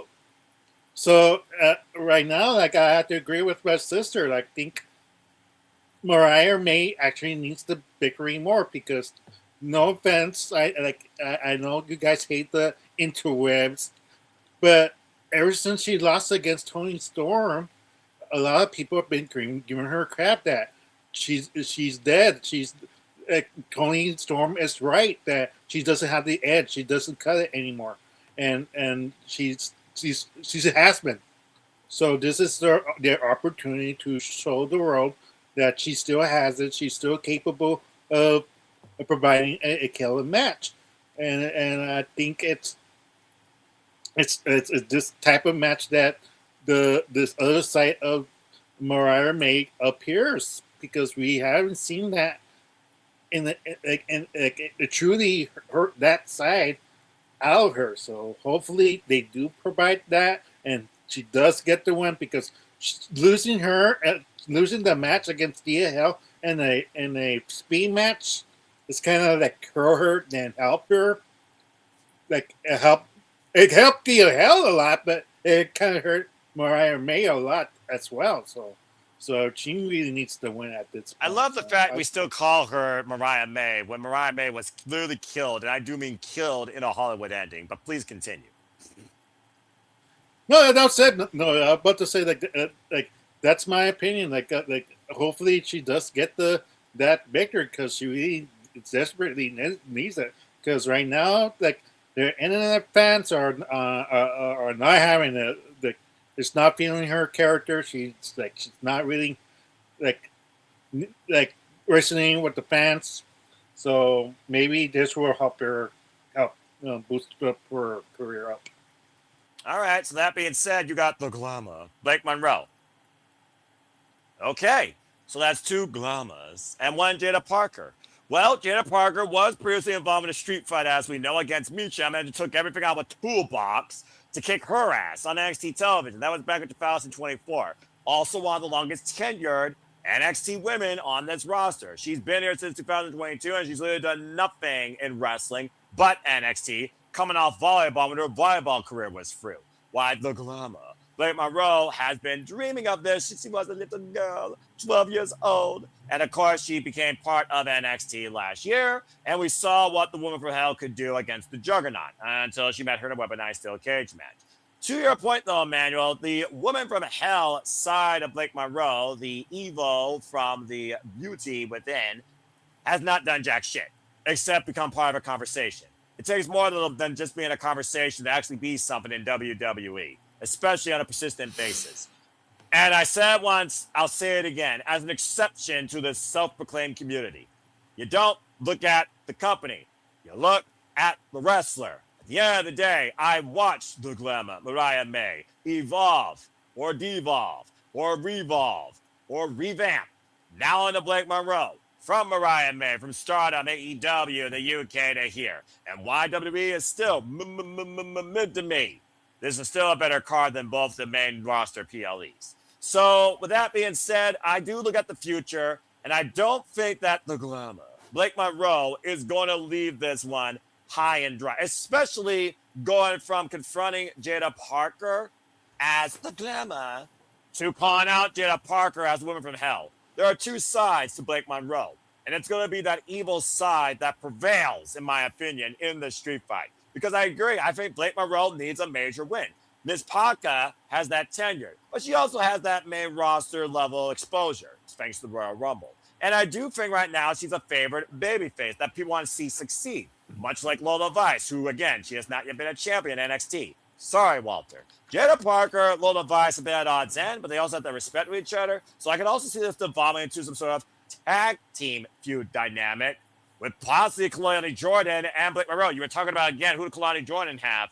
This show could tell foresight of the future. Because I don't think right now your NXT can be built on the women's side without these 4 women doing something on this roster. So that being said, I got the glamour, Blake Monroe, kicking Jada Parker's ass. It wouldn't surprise me if she blocked her hip tonic with some metal object, break her rear side, and waste her. I want Blake Monroe to succeed, so I'm going with the glamour here as well. So I'm with you 2, and JJ stands alone for now. I got Blake Monroe. All right, let's see what Ash has to say here. I hope Monroe wins because I'm tired of seeing the same old Tony Storm promo whenever she loses, LOL. There's an easy way of avoiding that. Protect your mentality. Stay off the X. As simple as that. And again, support the wrestlers, not the brand. It doesn't get simpler than that. Yes, JJ, I see your hand. What do you got to say before we go to our main event? So this is just a question for those that have been following more than I have. Go for it. This transition from the glamour to the girl from hell. Is this similar from the transition that we saw in Tony from the Outcast to Timeless? You know, it's weird you say that because when she went from Outcast to Timeless, she was delusional after losing, of course, the AEW Women's Championship. And of course, TBS champion at the time, Saraya Hill, excuse me. Yeah, Saraya Hill was the one, of course, that won it. I would not say so because Blake Monroe came in here with all this ego and figured that her beauty would be more than enough to be the face of NXT. And then Jordan Grace rearranged her face, and we went from a beauty scene in a bathtub to redlining Carrie style. And of course, that descended into that feud with Jordan Grace. For me, it comes down to either breaking Blake Monroe or embarrassing her. Why Timeless Tony Storm came from delusion of aspects of grandeur. So no, I would not say it's similar. I say it's a different dynamic, but I think it's a transition that Blake Monroe needs to succeed in NXT on what she can be. Because it's going to take more than being a Trish Stratus in 2026 to be a success in this era of WWE. And I think Blake Monroe's learning that the hard way, finding herself in both sides where she could be that character that WWE utilizes. So I think it's slightly different. And regardless, I think this side of Blake Monroe needs to win. Because the more dangerous side of the glamour, I think, can succeed in NXT versus the beauty that is the glamour. So that's why I think Blake Monroe needs to win here. It was a traditional match, probably a different circumstance. But again, the last time in that traditional match, double count out, and someone nearly got rear-ended through a barricade. And I think Jada Parker's hot street temper is going to be her downfall. So I got to go with Blake. All right. Well, that being said, I love the fact, though, that we have a lot of investment in this match for both women here, and we also are intrigued to see the glamour succeed. But I also want to see the evil within prevail, if you know what I mean. That being said, a lot of great talk, thought, discussion, outlook, some unique happenstance, circumstance. I'm sure Robert Stone will have some sort of announcement towards the NXT Women's Championship, and based on the fact that three women's matches are defying this Vengeance Day card, let's also put that in perspective. All these matches could also have an effect on whatever Robert Stone chooses to do with the NXT Women's Championship. But that being said, let's go ahead and get right into what most likely is going to be our main event. Because do you believe or do we absolutely reset NXT? Because it is 250 pounds of pure motivation, the answer to all lies questions, the face of NXT, a ladder match, butchering the song via Booker T, and of course, his name is Joe Hendry. As we talk his name and he appears, I believe in Joe Hendry. Joe Hendry, who did that? Damn it! Every time, fucking give it! Every fucking time, tell me it's over killing it! Sorry. Anyway, I just gave myself a damn headache. Yes, Joe Hendry, the NXT champion, defends the gold against absolute I almost said the wrong name. Ricky Saints. Now, literally, this picked up, of course, from the ladder match that crowned a brand new NXT champion when Obafemi, the ruler, vacated the title. And of course, all the men qualified for the ladder match. We got 7 men because somebody that Booker T couldn't even control was part of that scene. I don't even know who the fuck that guy is. Sounds like somebody that needs to be behind bars. Anyway, that being said, Ricky Saints, Joe Hendry, been at each other's throats. From a parking lot brawl to Joe Hendry calling him out to Ricky Saints saying you're nothing but a social media meme. You're nothing but an influencer. You're nothing but a person that markets to the point you got your own DLC for WWE 2026. Congratulations. But with Ricky Saints, I am the conversation. I am this brand. I am the hardest working man in NXT, and I made that title relevant. You bring shame to it. You are nothing more but a joke. Once again, denying Joe Hendry's work to get to this point. Go figure. That being said, it's the first time I won a matchup. We've already seen Joe Hendry take on the Vanity Project and whoever the fuck the Evolve champion is, I think. Jackson Drake, he's part of the Vanity Project. Okay, whatever, but thank you for the education. That being said, we also, of course, did see Ricky Saints and the Vanity Project try to get the better of Joe Hendry. But the new NXT North American champion, for those that haven't watched NXT, yes, Miles Bourne finally did it, Miles Bourne and Joe Hendry have mutual respect for each other and been at each other's backs. It's also one of those things right now that Ricky Saints, I mean, again, is this guy on his way up to the main roster at this point, or do we let this go out a little further, considering this all comes from the fact that Ricky Saints, yes, he was the guy on the ladder, but Joe Hendry prevented him from seizing the championship, which is what really escalated this to where we are now.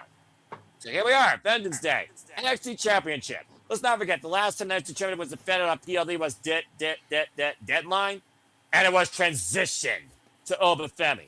Do we get the same thing here with the help of the Vanity product? Does Ricky Saints have his own entourage helping him out? Or do you believe that Joe Hendry will still be the face of NXT? Let's go around the horn and get y'all's thoughts. And we will start with the man that is representing the brand. I'm not talking about Pat McAfee, but it is the cornerstone of his brand. And he might literally decide right now who stands and deliver as the NXT champion. All right, JJ. Joe Hendry is now the face of NXT. But Ricky Saints, your boy, absolute. Does he deserve a second chance right now at the NXT championship? What do you think about this? Yeah, I know, it's weird. Okay, so I'm very Harvey Dent on this one. Can he be cheated? Oh, flip a coin, why don't you like Two-Face then? I would if I had a silver dollar nearby. Do Fair they enough. even make those anymore? I know they don't make pennies anymore. I think they still do, but someone can go check the government for that. I don't know. Ask AI. Continue. So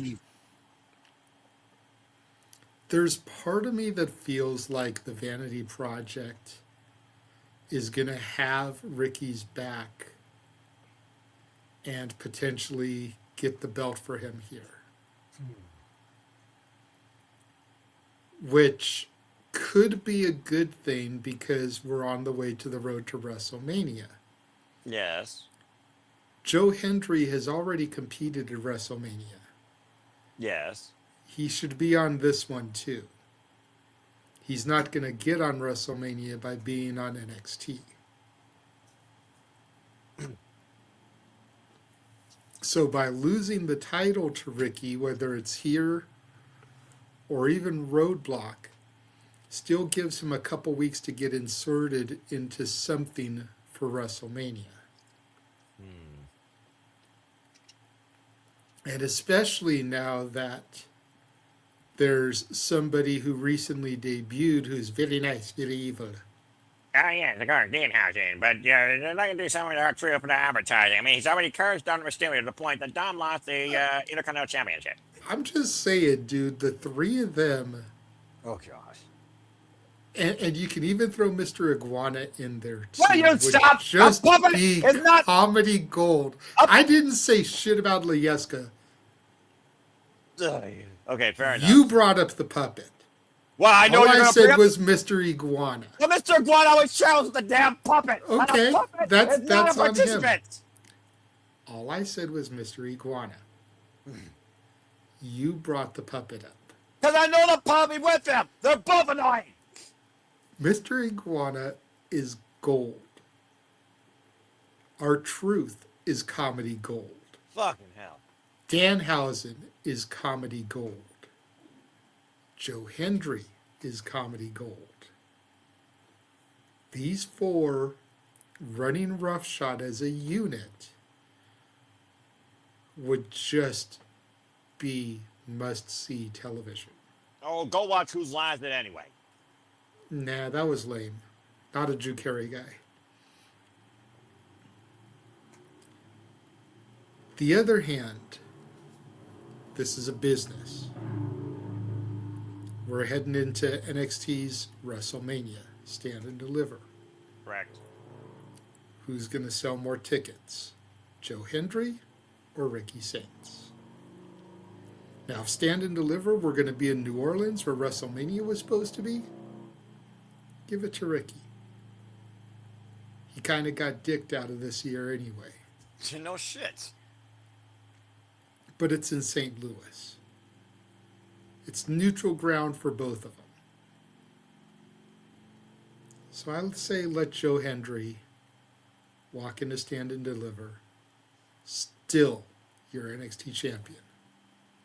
I believe in Joe Hendry, just like I believe in Chase University. Well, at least one's far more believable than the other. And again, one day you'll wake up from that. All right, fair enough. That being said, he's got Joe Hendry retaining. And I'm sure Attila would also agree. Shout out again to our Mighty Morphin Peak Power Ranger. Again, folks, if you haven't already, please follow Rangers of Wrestling. Follow Attila. And again, stay tuned. One point, we will do our simple session. I assure you. Appreciate you, pal. Take care. All right, that being In said. the meantime, you do have somebody else you could do a simple session with while you wait for her time to clear up for you. Just throwing that out there. You know, I seem to have some availability here. You know what? I'll keep that in mind. Schedules are flex to change, and I like doing those things once in a while. And you and I, last time we did a one-on-one show, we hosted Shenanigans together, and that went for 2 hours. So who knows? Maybe that's when you and I will stand and deliver on a simple session about absolutely everything that we won't agree on, just for everyone's entertainment. It'll be truly a simple renegade debate. Stay tuned.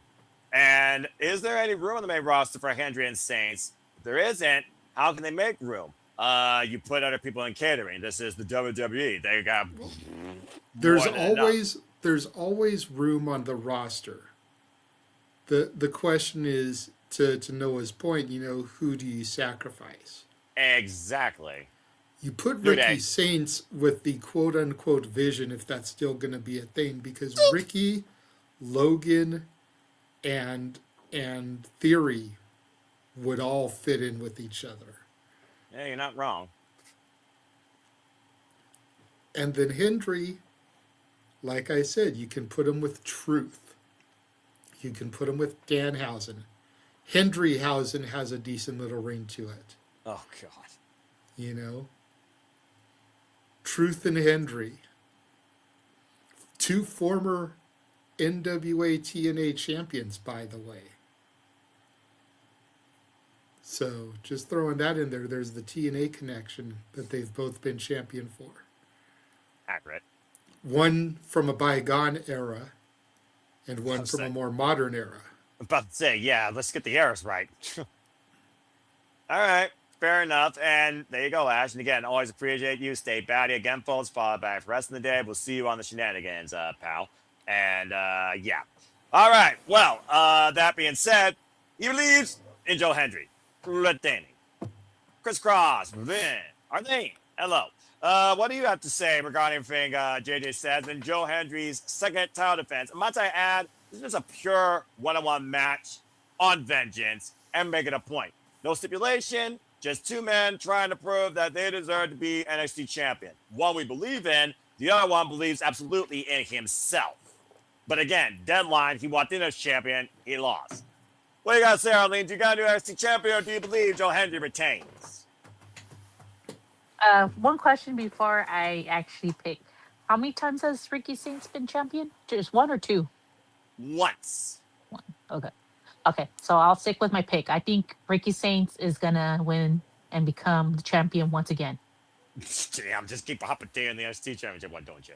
All right, Well, continue. okay. In my defense, the reason why I think that they're gonna do this is just because if Joe Henry goes from wins this title, where do you go with Ricky Saints with this? If he doesn't win the championship.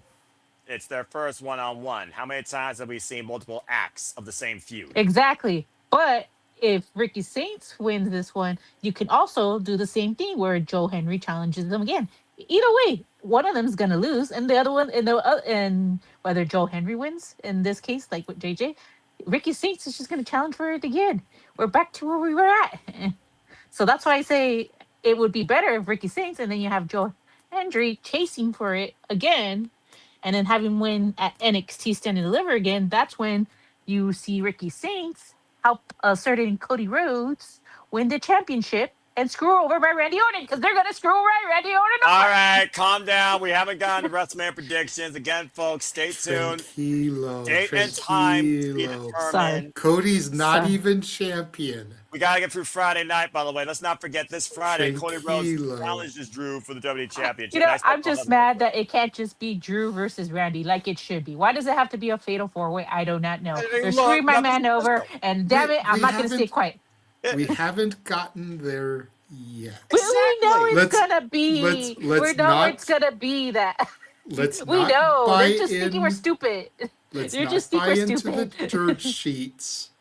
Let's not buy into these God, internet journalists. thank you. Let's just let everything play out in real time. Let's not get upset about it until it happens, Arlene. Yeah, exactly.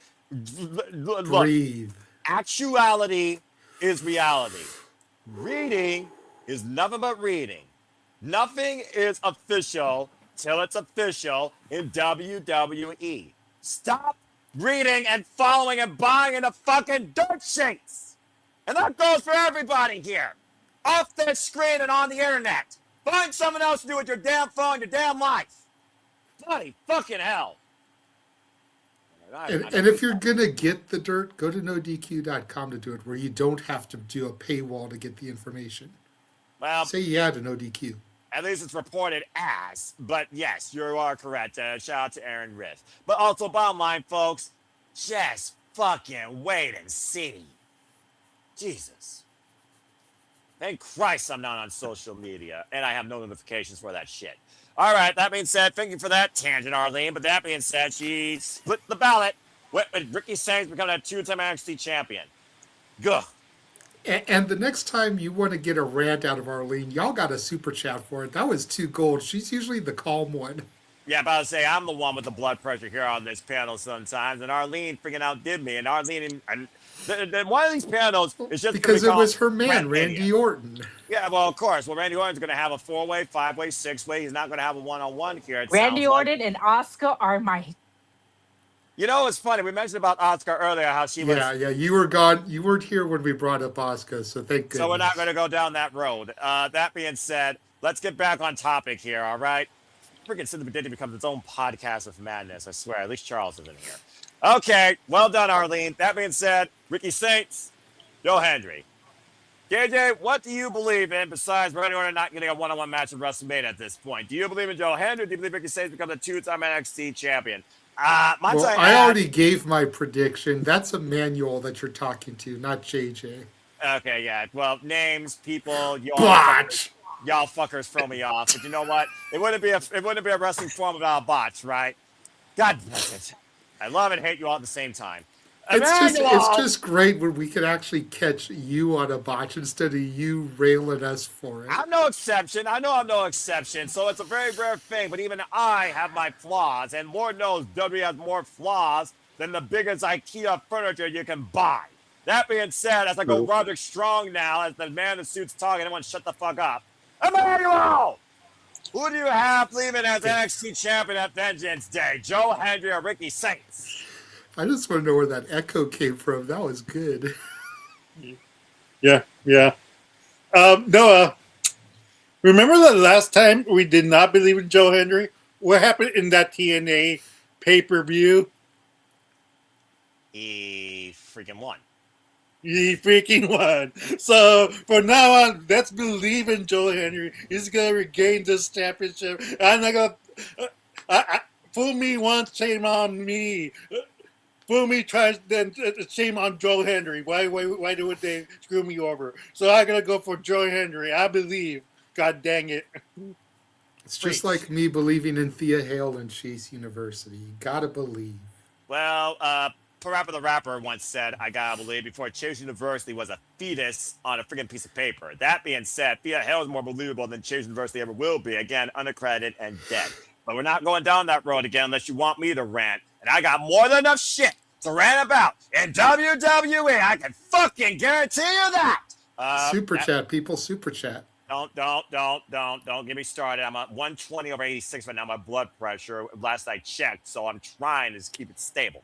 That being said, it's probably already gone up more points than I freaking know, but I'm gonna go back to this anyway, so I'll be tranquilo. Okay, that being said, Joe Hendry, Ricky Saints, you're on one out. Do you believe? Joe Hendry, come on now. He just got the damn championship in a ladder match last month. For the love of God, can you make a world championship matter in WWE of all ecosystems that isn't hot potato within its fucking self? Are you fucking kidding me? It's the first one-on-one match, by the way, and it's not even gimmick. This hasn't been escalated to the levels of Tatum Paxley and Izzy Dame, or frickin' Lola Vice and Kalani Jordan, or fracking what's going to happen probably with Blake Monroe and Jada Parker. Honestly, right now, looking at the world championship picture of your NXT, unless even Page finds his draws and decides to go after Joe Hendry for this title, you got nobody fucking else right now in this equation. So it makes sense for Ricky Saints to be continually on the chase when Joe Hendry chased this for 15 plus 10 years. So that being said, no fucking way will I not stop believing in Joe Hendry, even in this WWE ecosystem that I don't watch live. But I'm going to call this shit Saturday, and if you don't want me to walk off or walk out of TNA, you best fucking not screw Joe Hendry and give him a chance. Joe Hendry leaves that NXT champion, or you may never see me stand deliver again for this brand. Joe Hendry retains. It's just, no, Ricky Saints doesn't need it. He's a loud mouth, all right? Let the loud mouth believe his own hype. Joe Hendry, he's the guy to lead. He's the guy we believe. And if it wasn't for Trick Williams still in the TNA World Championship, maybe TNA would be in a better place of a better freaking roster and landscape. That being said, that's a bygone era. Joe Hendry retains. And then we see what happens on the way to Roadblock and Stand and Deliver in St. Louis, I guess. I think that's where it's at. I don't fucking know. Yeah, Stand and Delivers in St. Louis. I'm not sure about Roadblock. Yeah, I don't know about Roadblock. And honestly, there's enough Roadblocks in St. Louis that you don't need a show name after it. This is accurate. Joe Hendry retains. All right. Well, that being said, Emmanuel, I do see your hand. What you guys say? Arlene had hers up first. Oh, thank you for that. Because again, I was on a tirade. Arlene, go ahead. Then Emmanuel. Oh, I was just gonna bring up the point that the other reason why I think Ricky Saints might win it is because I forget the name of the show, but he's on a show. So if they're wanting to promote this show, they'll probably put the title back on him so he could bring more people in to watch NXT. That's all I had to say. I think Joe Hendry has more star power and recognition than Ricky Saints, with all due respect. He was on WrestleMania last year. Enough said. Simple as that.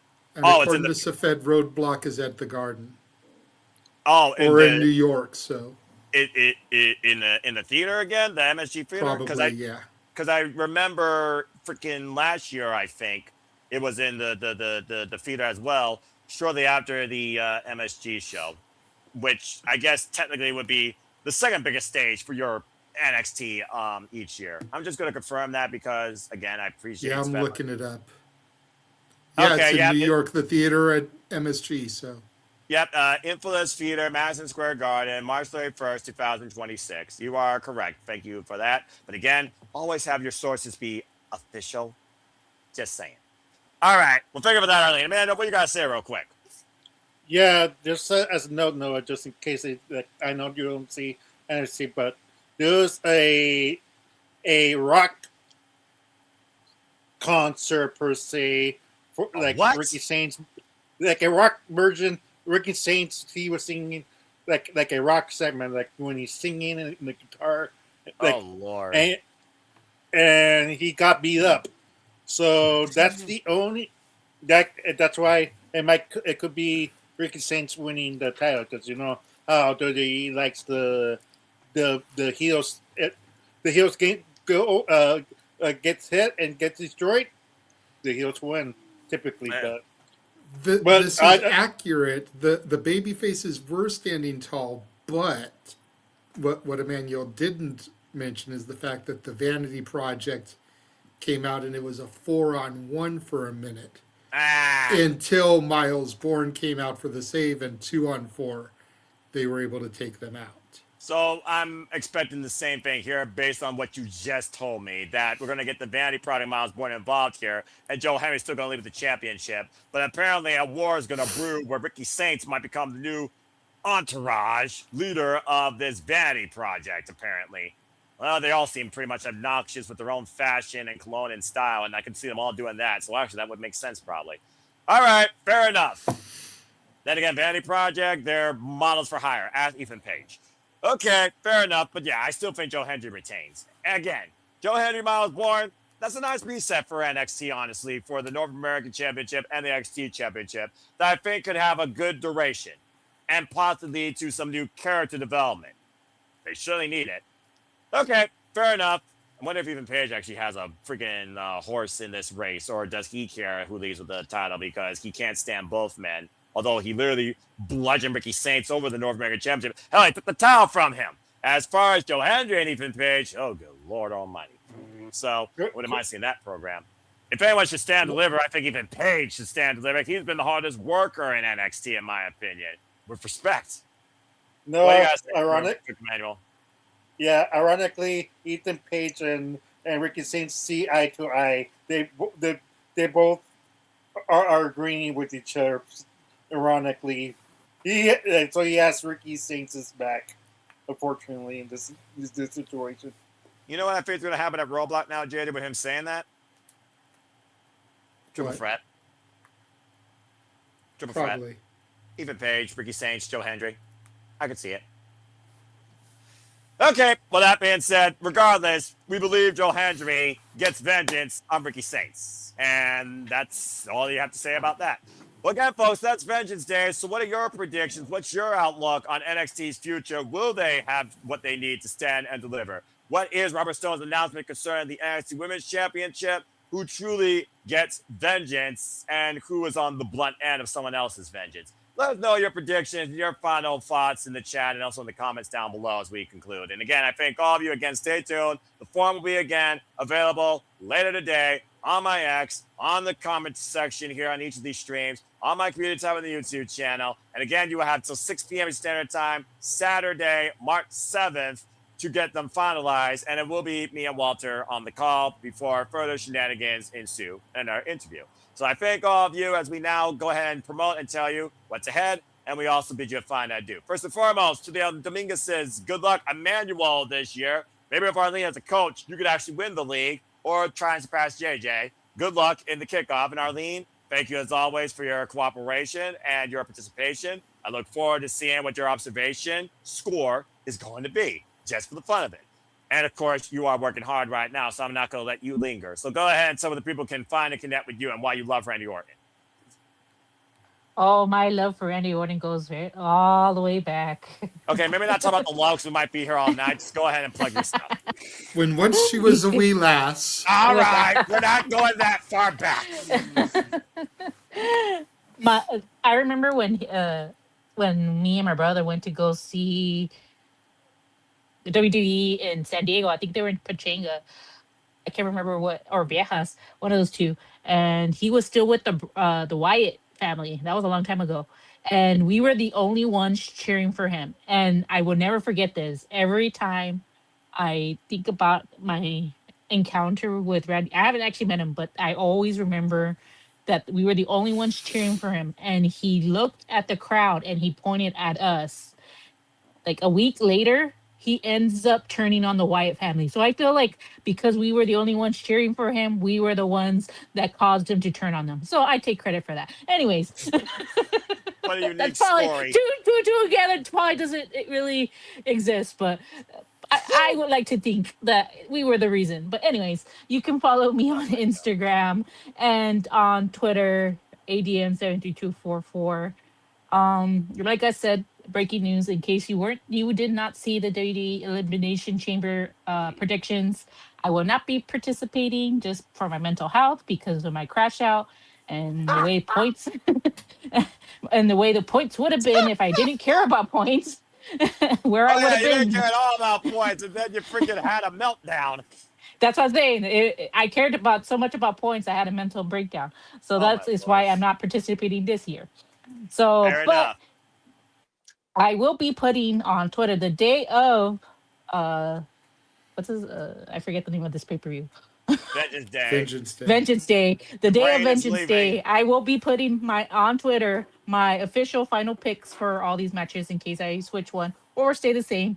And if you guys let me know if my picks helped you win this league, and I can probably take partial credit. Well, or whether you're already picking those to begin with. Who knows? Just make sure to tag at SR Studios 2024 so we know that it's you, and also cross promote. That's all I gotta say about that. I will do that. And besides that, yeah, I will only be doing WWE because, I know no matter how bad I do, everybody's going to, a little bit more people are going to do better than me. So I don't crash out as much as NXT. You don't have a big as a field this year. You don't have a big as a field this year so far. There's been a lot of fallout, clearly, from the fan base. There's only like 40 people in it outside Team No DQ, so 60 versus the usual 100. But then again, we are heading to WrestleMania. So even if it's a one-off, I mean, again, you probably still will be able to scorch most of the competition. So good luck. And thank you. Thank you. All right. Emmanuel, let's go ahead and get you plugged, Mr. Cena. We may never see him again in the ring, but I know we'll always see you on this screen, and I know I'll definitely see you, whether it's one and or two nights of Simply Predicting WrestleMania. But go ahead and tell the people can find you and what you've been up to. Yes, you can follow me at Emmanuel Dominguez at Facebook, EDM7224 at Instagram. You could also follow my YouTube channel. We're almost at double digits, people. We're going to get to 10 people eventually. We're almost there, baby. Folks. We're almost there, baby.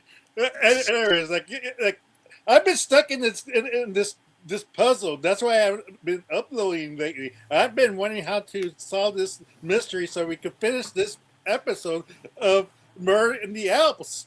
I've been stuck in this episode. That's why you haven't seen me. So I've been looking it up. Like, what's the answer? What's the answer? And no answer yet. So I have to do the old-fashioned way.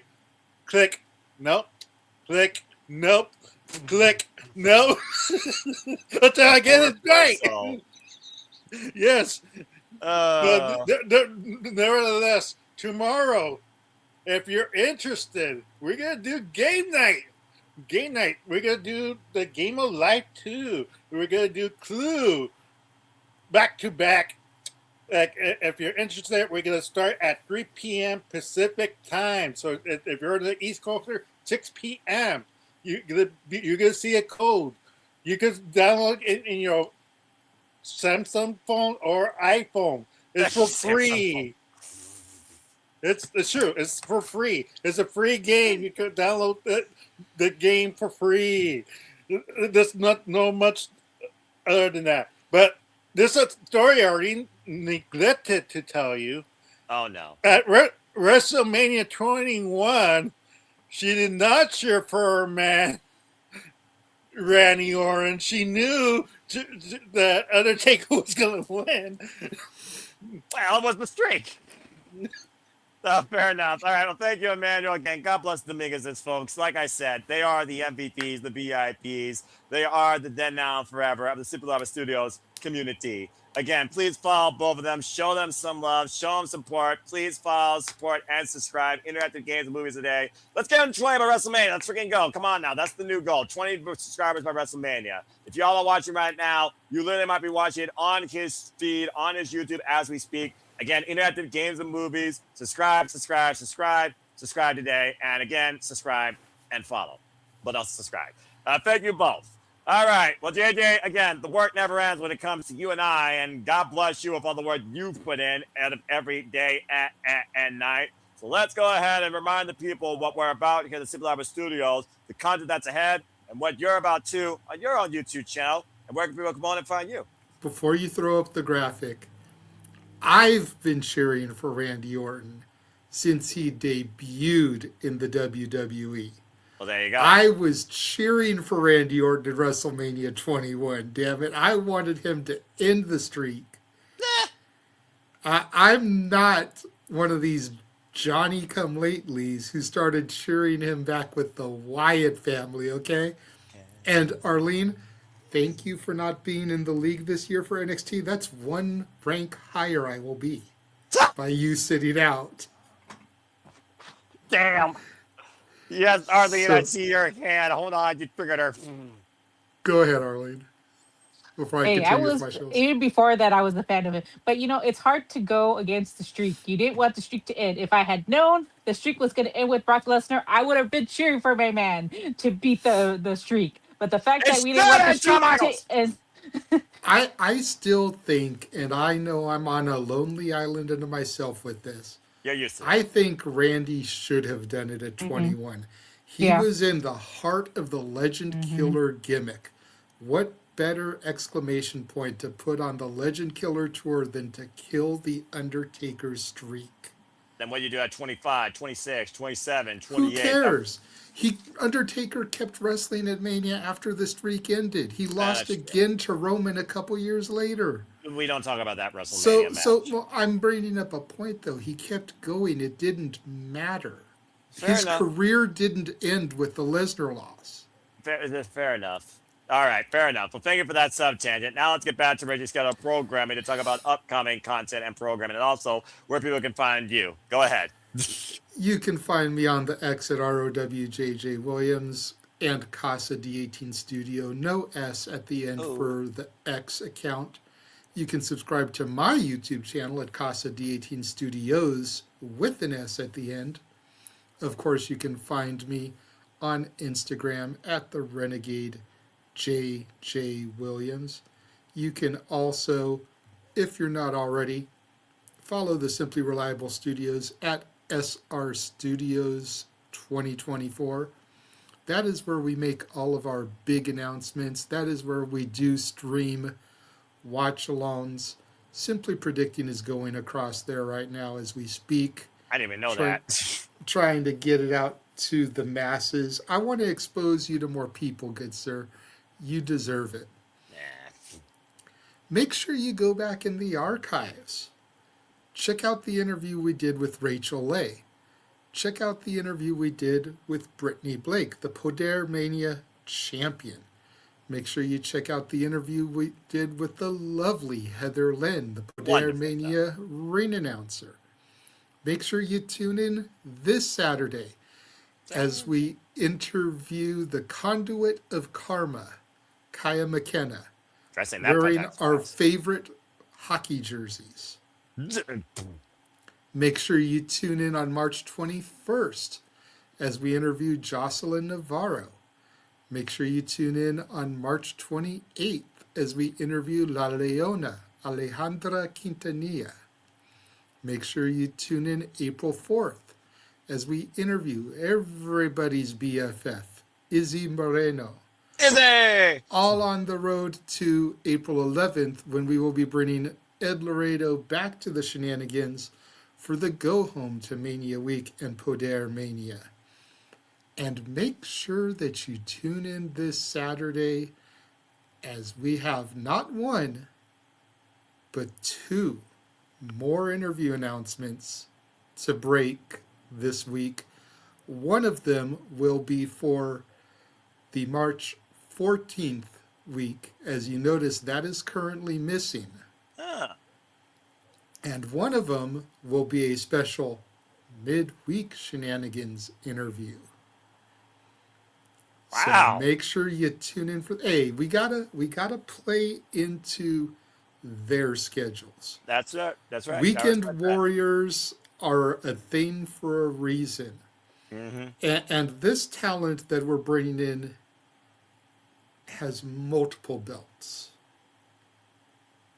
That's fair. So definitely have to work within her schedule as she is a hot commodity. You could almost say that she is a top tier talent. Respect. And I'm going to leave it there. Stay tuned, folks. All right. Well, thank you for that, JJ. And again, folks, for all your music, movies, and other wrestling outlooks, incredible storytelling by far better and easier with one person than the WWE creative team. Follow again the Renegade Wrestling, JJ Williams. And stay tuned. Me and him do our own simple session that might be the longest session of the date. You know what? With how much I've connected with this gentleman, how much we can talk about, maybe I'll make that a special prior WrestleMania thing ahead of him heading out there. Because yes, folks, this man, he's going to be out there with all the shenanigans of all things wrestling during WrestleMania week. So if you can find him, give him a I look. have counted, and granted, tickets still need to be secured for a couple of shows, but I have counted 10 different shows Walter and I are going to be at between Wednesday and Sunday. God bless you and good luck and enjoy yourselves. And may you live to tell the tale the Monday. Manu, I do see your hand. What you got to say real quick? I'm impressed how JJ got the female bacon. The multi-championship winning female champion of all time bacon. I'm like I said, JJ. she holds championships across multiple companies. I'm not lying here, Vacant. You're not. You're not. And we see her. You're not. Dadgummit. I hate it, but you're right. You can see her, and like you can see John Cena. Well, not anymore, but again, that's a whole different conversation. Thank you, JJ. And again, thank you to all of you. If you wish to further engage with me, find me, be part of City Predicting about these panels, or even be part of leagues, it's simple. Follow me on the X and on YouTube. I am Foster9016 for all things wrestling, for I am nothing more but a simple man and a lifelong fan of professional wrestling. Damn it! Again, I do prediction leads for WWE, NXT, AEW, TNA, GCW, and might I add, there is a triple decker this week for GCW. And Oh, that yes. form will be due lot 7:30 p.m. Eastern Standard Time. Also Friday, so if you're part of the GCW Tomorrow. League, make sure you get your predictions in. It's tomorrow on the West Coast, today here on the East Coast. So again, get those predictions in.